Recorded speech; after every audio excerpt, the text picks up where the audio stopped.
నమస్తే, welcome to ఈహా TV. ఒత్తిడి, stress దాదాపు ప్రతి ఒక్కరి జీవితంలో సాధారణం. ప్రతి పనిలోనూ ఎంతో కొంత ఒత్తిడి ఉంటుంది. పైగా ప్రతి మనిషి పైన ఎంతో కొంత ఒత్తిడి ఉండాలి అని, అది వారి ఎదుగుదలకు సహకరిస్తుంది అంటారు. అది లిమిట్లో ఉన్నంత కాలం పర్లేదు. అదే ఆ ఒత్తిడి అదుపు తప్పితే, శృతి మించితే మాత్రం సమస్యే. ఇది తీవ్రమైతే మానసిక, శారీరక రుగ్మతలకు దారితీస్తుంది. నేటి సమాజంలో ప్రధానంగా పట్టణాలలో నివసించేవారు, ఉద్యోగాలు చేసేవారు ఎక్కువగా ఒత్తిడికి లోనవుతున్నారు అని అంటారు. అలా అని మిగిలిన వారికి ఉండదు అని కాదు. మిగిలిన వారితో పాటు నగరవాసుల జీవనం ఒత్తిడితో కూడుకున్న యాంత్రిక జీవనం అని అంటారు. ఈ క్రమంలో ఒత్తిడి వల్ల నిద్రలేమి నుంచి గుండె సమస్యల వరకు ఎదురవుతున్నాయి. అమెరికన్ సైకలాజికల్ అసోసియేషన్ సర్వే ప్రకారం ప్రధానంగా 5 అంశాలు దీర్ఘకాల ఒత్తిడికి కారణమవుతున్నాయి. అవి డబ్బు, ఉద్యోగం లేదా వ్యాపారం, ఆర్థిక వ్యవహారాల నిర్వహణ, అనుబంధాలు, కుటుంబ సమస్యలు. అయితే ఇవన్నీ అందరికీ ఒకేలా ఉండవు అని, వాటిని మేనేజ్ చేసుకునే విధానంపై ఆధారపడి ఆయా వ్యక్తుల స్పందన మీదే వీటి ప్రభావం ఉంటుంది అని చెబుతున్నారు. ఉదాహరణకు, ఓ వ్యక్తికి ఉన్నపళంగా ఉద్యోగం పోవడం, ఆర్థిక సమస్యలు చుట్టుముట్టడం లాంటివి జరిగితే వాటి ప్రభావం జీవితం మీద, కుటుంబం మీద పలు కోణాలలో పడుతుంది. ఫలితంగా తీవ్రమైన ఒత్తిడి రావడం సహజం. అటువంటప్పుడు నిపుణులను సంప్రదించడానికి సందేహించకూడదు అని చెబుతున్నారు. మానసిక నిపుణుల దగ్గరికి వెళ్లడం అవసరము అంటున్నారు. తాజాగా ఈ విషయంపై స్పందించిన అమెరికన్ హార్ట్ అసోసియేషన్ తీవ్రమైన ఒత్తిడితో గుండె జబ్బుల ముప్పు కూడా పుష్కలంగా పొంచి ఉంది అని తమ పరిశోధనలో వెల్లడైనట్లు తెలిపింది. ముఖ్యంగా తీవ్రమైన పని ఒత్తిడి కారణంగా గుండె కొట్టుకునే తీరులో అనూహ్యమైన మార్పులు చోటు చేసుకుంటున్నాయని తమ అధ్యయనంలో వెల్లడైంది అని పేర్కొంది. ఈ సమయంలో వేర్వేరు ఉద్యోగాలు చేస్తున్న 18 నుండి 60 ఏళ్ల వయసున్న సుమారు 6,000 మందిని ఈ అధ్యయనానికి ఎంపిక చేసి వారి ఆరోగ్యాన్ని 18 ఏళ్ల పాటు నిపుణులు పరిశీలించారు. ఈ సమయంలో ఒత్తిడి లేని వారిని, తీవ్రమైన ఒత్తిడితో బాధపడుతున్న ఉద్యోగులను విభజించి వారి ఆరోగ్య సమస్యలను నిపుణులు పరిశీలించారు.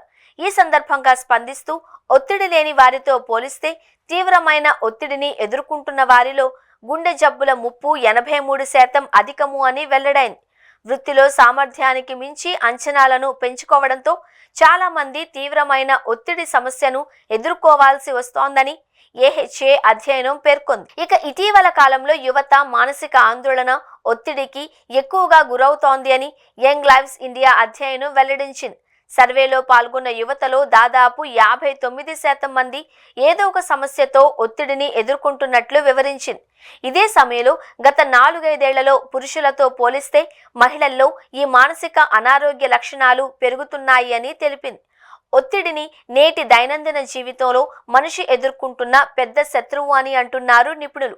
ఇది లిమిట్లో ఉన్నంత వరకు ఎలాంటి సమస్య లేదు. కానీ అది తీవ్రంగా మారితే మాత్రం అది బాధితులనే కాదు, వారి చుట్టూ ఉన్న వారందరినీ కూడా ఇబ్బంది పడుతుంది అని, సమాజానికి నష్టం కలిగిస్తుంది అని చెబుతున్నారు. ఇంగ్లాండ్కు చెందిన ఓ సంస్థ అధ్యయనం ప్రకారం భారతదేశంలో కార్పొరేట్ రంగంలో పనిచేసే ఉద్యోగులలో 42% ఒత్తిడి, కుంగుబాటు సమస్యలను ఎదుర్కొంటున్నారట. అందుకే దీన్ని సైలెంట్ కిల్లర్ డిసీజ్ అని హెచ్చరిస్తున్నారు.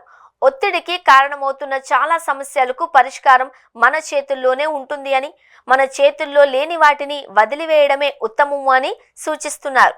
తీవ్రమైన ఒత్తిడిని ఎదుర్కొంటున్న వారు జీవితంలో ప్రశాంతంగా ఉండడం చాలా కష్టమని, దీనివల్ల వ్యక్తిగత సంబంధాలు సైతం దెబ్బతింటాయి అని చెబుతున్నారు.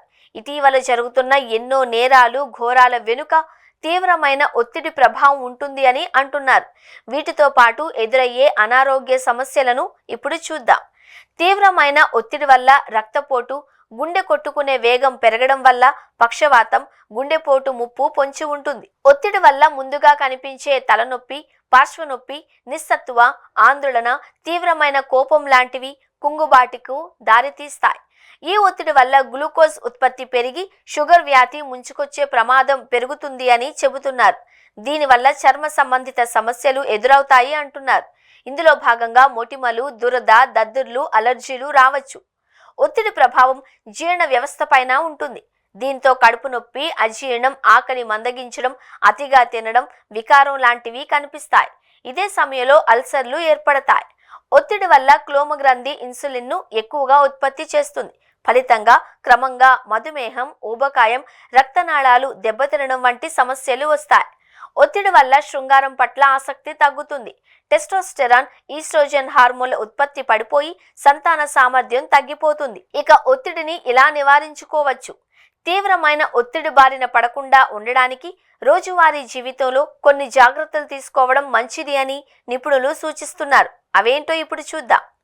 ధ్యానం, యోగా, ప్రాణాయామం వంటివి మానసిక ప్రశాంతతను కలుగచేస్తాయి. మంచి ఆహారం తినడం, వ్యాయామం చేయడం, కంటి నిండా నిద్రపోవడం ద్వారా ఒత్తిడిని సమర్థంగా ఎదుర్కోవచ్చు. మనకు ప్రశాంతత, ఆనందం కలిగించే వారితో, బాధల్లో తోడుగా ఉండే వారితో, వ్యవహారిక విషయాలలో సాయం చేసే వారితో సన్నిహిత సంబంధాలు కలిగి ఉండాలి. దీంతో మనస్సు తేలిక పడుతుంది. ఫలితంగా ఒత్తిడి దరిచేరదు. ఇదే సమయంలో అన్నీ మన చేతుల్లో, మన కంట్రోల్లో ఉండవు అనే విషయాన్ని గుర్తించాలి. మార్చడానికి వీల్లేని పరిస్థితుల గురించి అదే పనిగా ఆలోచించకుండా ఉండే మార్గాలను అన్వేషించాలి. ఒత్తిడి నుంచి బయటపడలేకపోతున్నట్లు గుర్తిస్తే నిపుణుల సాయం తీసుకోవాలి.